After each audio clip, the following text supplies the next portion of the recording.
Why don't you make up your own hymn, Bob? Me write a hymn? Well, you're not too young. It's just a poem.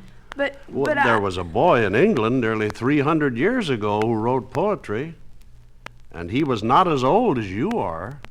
When he was only 7, he received a prize for a 2-line poem he wrote. Went like this: I write not for your farthing, but to try your other farthing writers to outvie.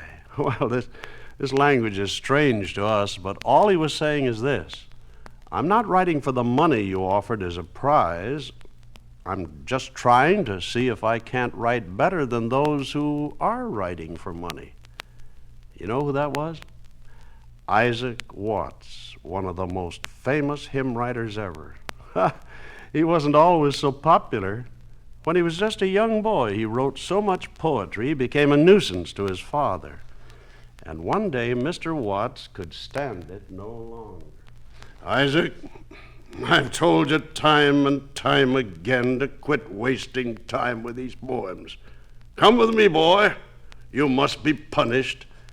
Yes, Father. Now, will that teach you not to write any more poetry? Ah, but it didn't, because young Watts looked up at his father, and while he was still crying, he made another poem.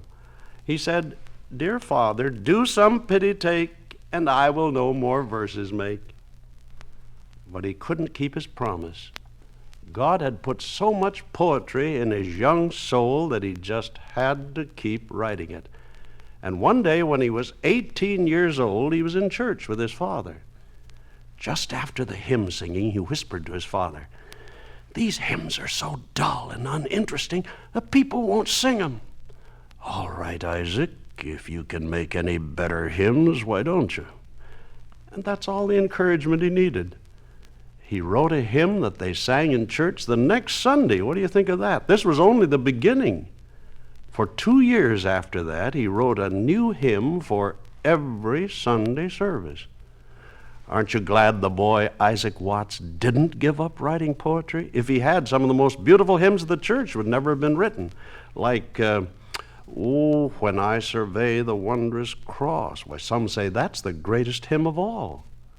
Certainly it's written about the greatest event that ever took place, the death of Jesus Christ on the cross. You know, I'm so thankful he died on the cross for us and rose again. And because he first loved us, we should love him and serve him all our lives. Well,